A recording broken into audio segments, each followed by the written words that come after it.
Hello everybody and welcome back to OMB Reviews. I am the critic who is a cynic. Hope you're doing well, and today we'll be doing a box office preview / update from this past weekend and also for this upcoming weekend, which sees the brand new release Honk For Jesus, Save Your Soul, which just sounds like a hoot and a half, and also the re-release of Jaws in IMAX and Spider-Man No Way Home. No numbers yet on Spider-Man No Way Home, but there's a very good chance that actually the re-release of Spider-Man ends up taking the top spot, especially if the only new film release that we are expected to have only makes a paltry $1.5 to $3.5 million. All this and more, and before we go any further though, make sure you smash that like button, slap that fire button if you're watching over on Odyssey, and also make sure that you are subscribed to the channel with that bell notification on. That way you know time a video or live stream goes live on the channel. So this upcoming weekend, right now the projections, and these are going to change over the course of the next couple of days when they have their official projections out for all of the films that are going to be out this weekend, including the former releases, the previous releases, and the newer ones. But I do find this a bit interesting because this was updated on the 26th, so just about 4 days ago, and that of course was that Honk For Jesus, Save Your Soul is expected to make a whopping $1.5 to $3.5 million in its opening weekend. It'll be interesting to see how much, or if this film is adjusted whatsoever in the official prognosis for the weekend, whether or not they, this number gets a little bit higher or not. But let's just say for a brand new release, not looking all that good. Last weekend, we had a total domestic box office around $54 million or so, which is the lowest of the quote-unquote summer months, even though, as I've said previously before, I just don't see how anyone really honestly looks at August as a summer month, since the vast majority of people are back at school or getting in the process of going back at school. And again, the way that my mind always works is that if I'm back at school, it ain't summer anymore as a teacher. So I'm just, going to put that out there. But let's see. Honk For Jesus to Save Your Soul is a brand new film, which is supposed to be an American comedy. I don't really know exactly how funny it could actually be. It is interesting because it stars Regina Hall and Sterling K. Brown, who are also producers on the film, alongside Daniel Kaluuya, who produced under his 59% Productions banner, with Jordan Peele serving as executive producer under his Monkey Paw Productions banner. So again, this is very much tied with Jordan Peele. In this instance, we don't have a production budget yet for this movie, and so it's going to be hard to say exactly how much money this film actually needs to make in the process. But this is also something that is scheduled to be released theatrically and on Peacock on the same day. So this is going to be a day-and-date release for this film. And so maybe that is going to be part of the reason why this film's not going to make that much money. But then again, who is going to be watching this on Peacock is also, I think, a very fair question to ask. But what's also interesting to me is that the re-release for Jaws in IMAX and RealD 3D release, which just, of course, makes me mad because why not just release the actual movie? People are going to go see the actual movie. You don't need to have it be in 3D. You don't need to reformat 3D. Just put it out in IMAX and people will go see the film. Put it out in a regular theater. People will go see the film because it's a classic. And people love to see classics, especially in the IMAX screen, because, hey, especially with a film like Jaws, with the amazing score and the sound effects, that IMAX is going to be, let's just say it's going to be hopping. It's going to be zooming there. I don't even know if the words that I said just made any sense, but $1.5 to $3 million is what it's expected to make, which, hey, looks very eerily similar to Honk For Jesus to Save Your Soul. And so therefore, Jaws, a film that came out well over 40 years ago at this point, is likely going to beat a brand new release. And that, I think, tells you the current state of Hollywood, which is that they're putting out films that people in general just have no desire to go see. Again, even someone as a Christian myself, I look at that and I say, yeah, you know what? Doesn't seem like my kind of movie. When you have the phrase Honk For Jesus to Save Your Soul, guess what? That immediately is a turn off for me. That's immediately going to be like, yeah, you know what? I don't want to actually go to see that. I have no actual general interest in going to see that. What's going to be interesting, though, is whether or not Spider-Man No Way Home's numbers are going to be a little bit higher. In fact, I could see No Way Home even coming back from the dead, as it were, because it's been out of theaters for a long time. Coming back in this, brand new super fun stuff edition could end up beating and winning out the weekend. I mean, last weekend really didn't make all that much money. If we go ahead and just pull this back up, The Invitation won the weekend with $6.8 million. All these numbers, by the way, haven't been adjusted. So these are the actual numbers. So originally Invitation was at $7 million. Turns out it was only about $6.8 million. Bullet Train made 5.6, a 30% drop. Beast made $4.8 million, which actually means that it took the number 3 spots. Top Gun Maverick originally had this in the estimates, but still, Maverick made $4.7 million. So after 14 weeks, still in the top 5 is still pretty good, even if it's not in the top 3.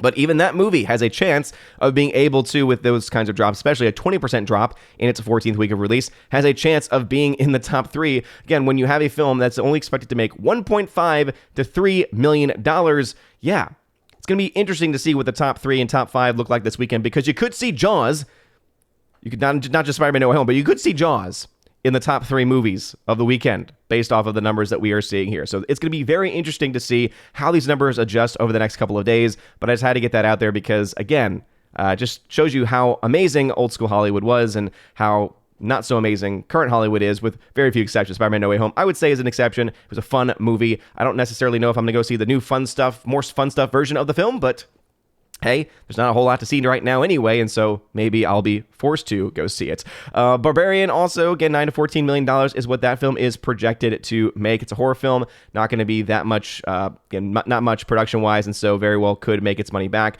Then, of course, we already talked about the the projections for The Woman King. The Avatar re-release has some numbers now, though. It's expected to come out September 23rd. Again, this shows you how very little is expected to come out in the month of September. This film is expected to make $10 to $20 million in its re-release, which just goes ahead and shows you that, guess what? There are people that actually enjoy this film.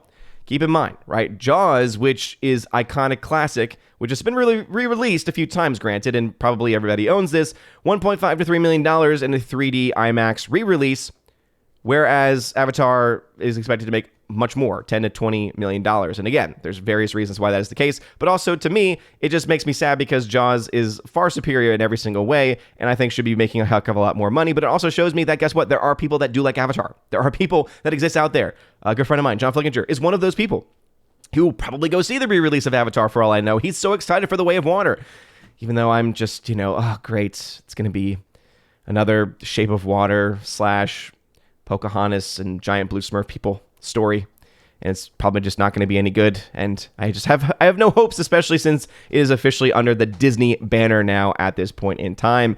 But I digress. Don't Worry, Darling is also going to be a brand new film expected to come out in September from Warner Brothers, which has had a lot of trouble making money and making its money back on most of its films over the last few years. And Don't Worry, Darling is an interesting situation because it is going to be, I think this is her first film, Olivia Wilde. This is going to be her directorial debut, I believe. If not her directorial debut, then one of her first films, starring Florence Pugh, who's very, very talented. And also Harry Styles. Yes, Harry Styles, that Harry Styles.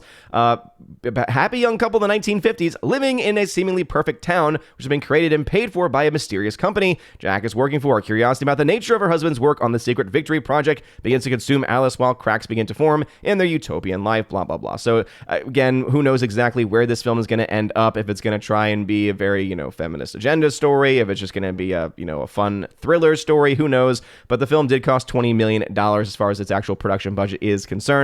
So it's going to be interesting to see nonetheless where it goes. Now, this was produced by New Line Cinema and Vertigo Entertainment. New Line Cinema, as you can see here, is a production studio under the label of Warner Brothers, and so Warner Brothers is indeed still on the hook for this film. Though it'll be interesting to see just how much money was actually split up between this and Vertigo, which is a more independent production company. But $20 million for this movie, and this film right now, according to the early projections, is to open at $10 to $15 million and have a total of $30 to $50 million by the end of its run domestically. If those numbers hold and it doesn't make that much more internationally, then yeah, you're looking at another Warner Brothers dud here. And really, it's going to depend on how good is the movie. Is the movie going to be an actual thriller, or is it going to have a political message or anything like that? And that's going to be ultimately what decides it for me as well, right? Is as we get closer to the release, as we find out more information about the movie, if we find out that it's going to be more of a fun thriller type film, then hey, I might actually be interested in going to see it. Be interested to see if Olivia Wilde can actually direct anything. And just, again, Florence Pugh, I think, is a very talented actress, so it'll be very interesting to see that performance as well. But during an age where The Woman King is going to be out and not a whole lot is going to be on the horizon, because it's not going to be until mid-October that you have bigger films like Black Adam, for instance, expected to come out. Guess what? This is the current state of where we are right now. But I want to talk about this just a little bit because, yeah, things are not looking very good for the box office, but things are looking good. And I know some people are tired of me talking about it, but I'm going to keep on talking about it. Bullet Train, there's still hope.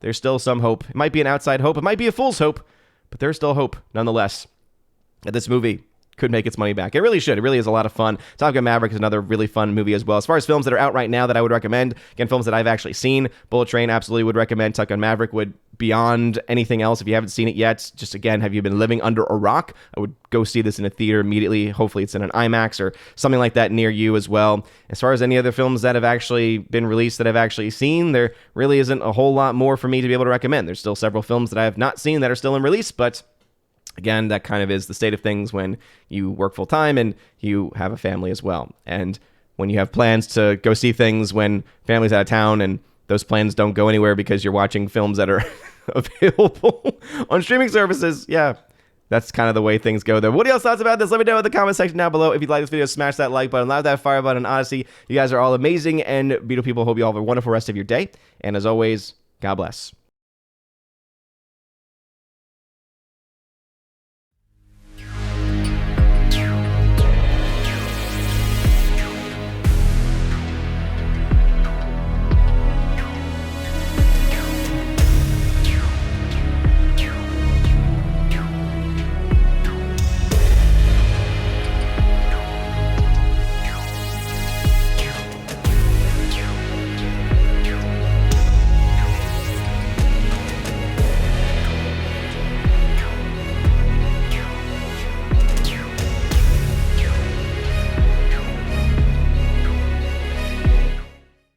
And now for a huge shout out to all of my Keeper of the Bifrost and Chosen of Valhalla members over on Patreon, Subscribestar, and Locals. Starting off with my Patreon supporters, we got Chris from the 80s, who you can check out on YouTube, Garrett Searles, Hymir Irie Hymason, Jeff Toon, Joe Horn, Jonathan Carney, Laura, The Modern Major General Story, Father Luca Illick, Orange Hat Reviews, who you can also check out on YouTube, Rosetta Allen, whose YouTube channel's name is Eagle Rider, Stan Andrian, Miss Martin Muses, who also has a YouTube channel, and the Empress of the Universe, Tina B, who you can check out on her show that she does with the amazing Stephanie B, my Valkyrie, on a show called Soup to Nuts on Tina B's channel. Also to my Subscribestar peeps, we got Matt317, who you can support over on Twitch, same name, Storm Tracker, The R, Fast Reaction, Mr. Roy, J-Rod, The Beer Guru, and ZK-Man, who you can support over at xtheboundaries.co. And lastly, to my Locals members, we got Miss Minnesota Hockey Fan, How About a Hockey Player? We have UAB Mad Dog Mike Jackson for the win, Brett D90, and Robert Barnes, who most people should know about at this point, so go support him over at InfoWars, YouTube, and all the other locations that he is at. But if you want your name shouted out at the end of every single video and live stream, check out that top link in the video description. Finds out all the places that you can follow me on social media, and also all the various platforms that you can support the channel, which include not only shoutouts, but also access to giveaways of 4K titles, Blu-rays, tons of other stuff like that, digital codes, and then also a way to get access to being featured on the channel once a month for the Chosen of Valhalla live stream, where we're talking about movies, pop culture, and pretty much anything the Chosen want to talk about. So if any of that sounds interesting to you, check out the video description. There's also access to a podcast that I do with John the Flick Pig Flickinger once or twice a month. And don't worry if you were wondering where the July episode is, because of scheduling conflicts, especially with John, we were not able to get that done, but we will have 2 episodes this month to make up for it, so don't you worry about that. Anyway, you guys are all amazing and beautiful people. Hope you all have a wonderful rest of your day, and as always, God bless.